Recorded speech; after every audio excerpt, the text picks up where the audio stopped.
When you lived in an Airstream, did you do s'mores then? Not as much as you think. Or is that just too... I just wasted a really good piece of s'more. You don't want, no. Oh, no. That is pretty big. That's a good piece. Yeah, that was a good piece. Did you think I was gonna eat that? No, I was hoping not.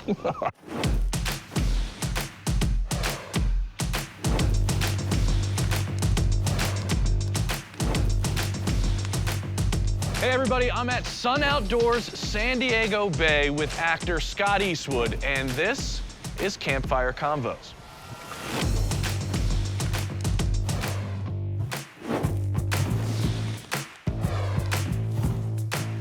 You do pretty much everything, from flying helicopters, to surfing, to bow hunting, to making your own beer, to having clothes with that beer. If I could keep going, but we only have a certain amount of time for all the things that you do. Do you have 24 hours in a day? I feel like you have 48 to do everything that you accomplish. You'd be surprised, actually. I get a lot of sleep, actually. Yeah? I'm a big guy on sleep. A lot of times I go to bed too early, and then I find myself fully rested at 3 a.m., needing to digest some sort of content.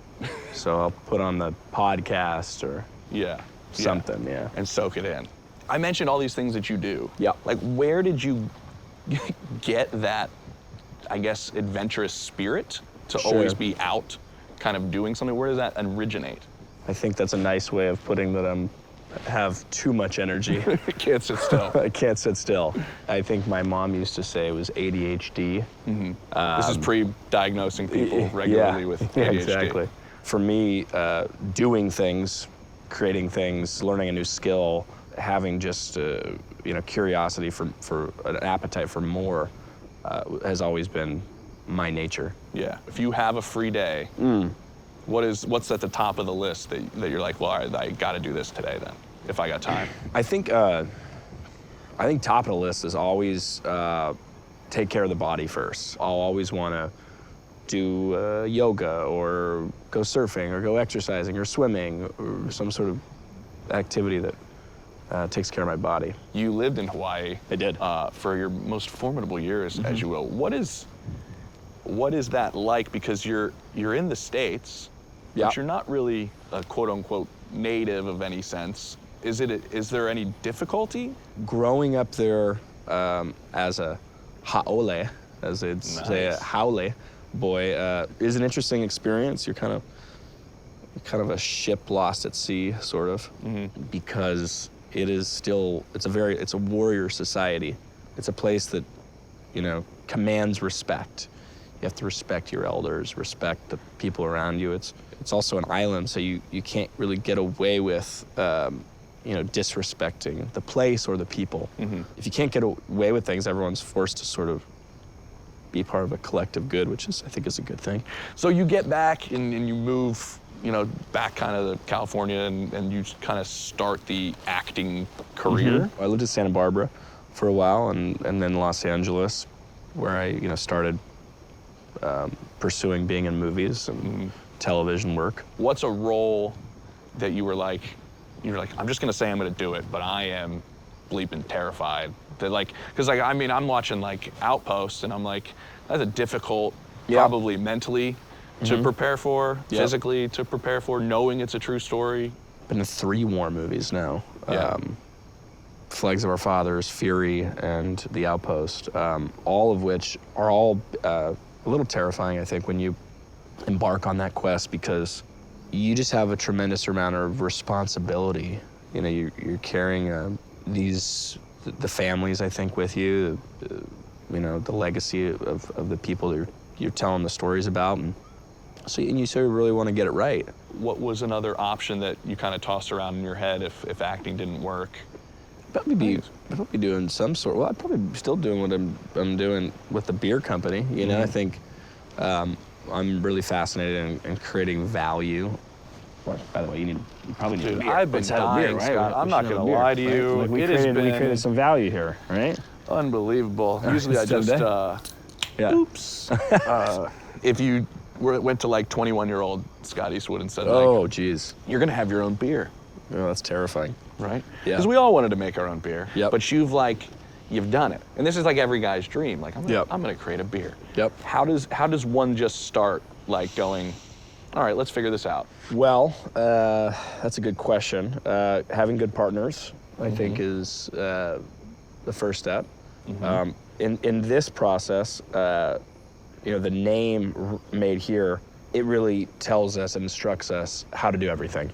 So we have to find everything, even if it means it's more expensive or it's slightly harder or the supply chain, we have to figure something out here in America. You know, it instructs us of that's how we have to do it. Well, you know what goes great with the beer? What? S'more. A s'more. You want to have a s'more? I'll have a s'more. You have s'mores? I got s'more. We got s'mores? I got s'mores.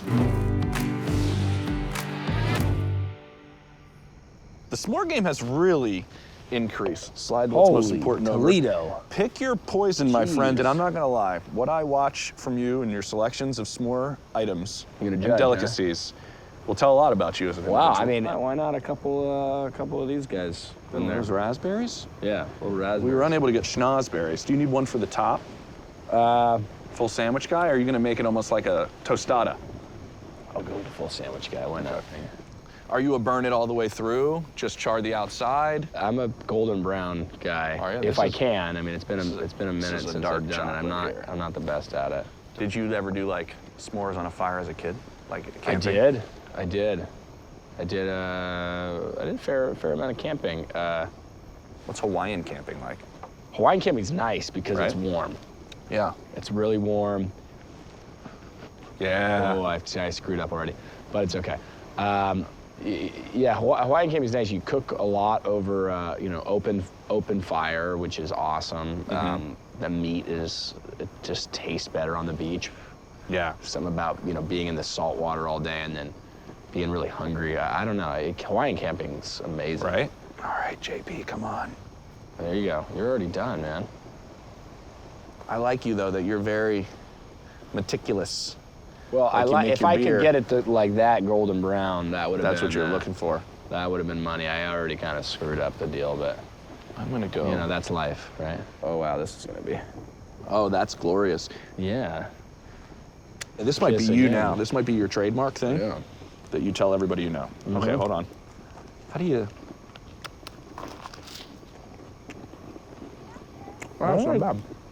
Not bad. No, when I lived in Airstream, it was in downtown Austin, Texas. Pretty posh Airstream living. Yeah. There was like people who had big pop outs and Aston Martins in front of their, you know, for their Airstreams. You're like, oh, this is pretty nice. Yeah. Oh, you need another beer? What do you want? I want to try the lager. Oh no. Oh no, we got one left. Yes. Perfect.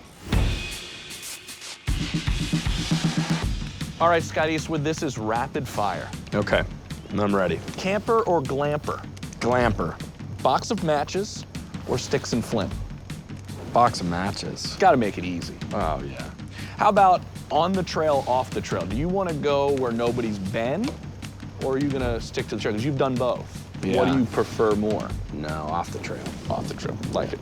Beach house or lake house? Beach house. There's not a lot of surf on the lake. No. That ain't gonna work. Motorcycle or bicycle? If you asked me when I was 21, I would have said motorcycle. Now bicycle. Bicycle. Automatic or manual? Does anybody drive a manual these days? Oh yeah. I learned how to drive on a manual. I learned on an old like 39 Ford actually. Oh. Yeah. Yeah, it was like 3 on the tree. It was an old car. Lager or IPA? Ooh, lager. I'm gonna go lager too. Yeah. Cat or dog? Dog. I co-parented a dog named Fred with one of my best pals when we lived together. He got the dog in the divorce. Oh, that had to hurt, man. Lab? We're still, we still co-parent. You let a lab walk out of your life? Yeah, I know. Oh my God. Yeah. You like Japan. You like to travel to Japan, right? I do. I've been to Japan quite a few times. What's your go-to karaoke jam? Oh, Scott Eastwood walks in, you're scrolling through, everybody opens it up, he goes, they better have this. Whitney Houston, How Will I Know? Are you serious? Yeah, that's the jam. You got a couple bars right now?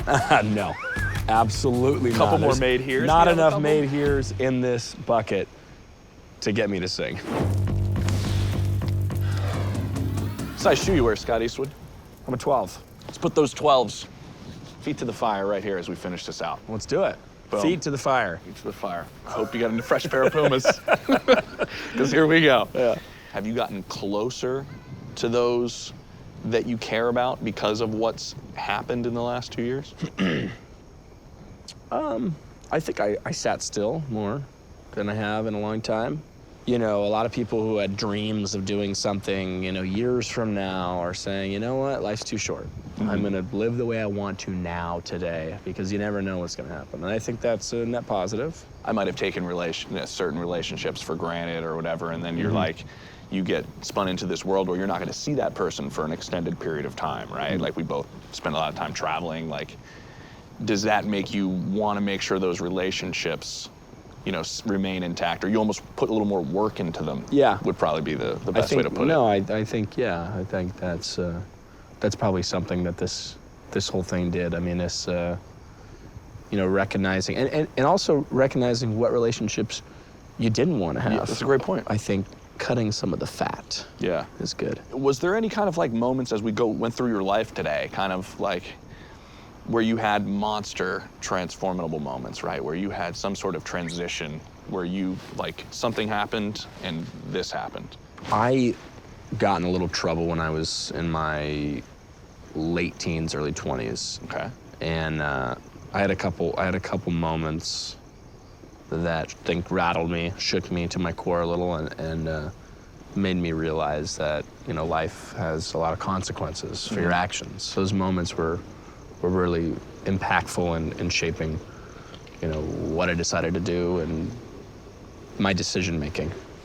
You seem to have this like joy for life, right? Like, yeah, I think it's easy to forget the simple things that we all have been told a million times. Like, life is about the journey. It's not about the destination. If you can remember that, and remember that we're on a rock spinning in space, that the things that sometimes we desperately feel matter and desperately think are so important, you know, sometimes those things aren't as important, and you just have to enjoy the ups and the downs, and, you know, try to be a better person every day, and all the things that, you know, and enjoy the journey. And I think if you do that more, I think people just be slightly happier. Yeah. And as we wind this down, I got one big question for you. Okay. You are stranded. Yes. First off, you get to pick where you're stranded. Would you rather be like Tom Hanks' Castaway, an island stranded, or you're like DB Cooper, goes down in the middle of the woods? Which way do you think you'd rather be? I feel like fishing would be easier with nothing, man. right? Because it'd probably be easier to fish. I gotta be with on nothing. an island, even though it's, you know, you're gonna go nuts. Yeah. On an island. Yeah. All right, so we go beach.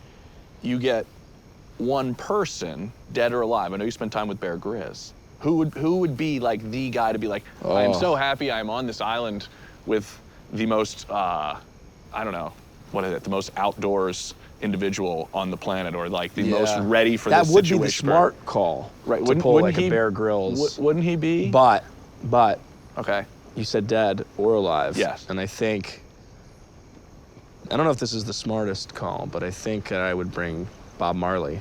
Oh. Because at least you get some love and some joy. I get some love and music. We probably aren't gonna last that long anyways.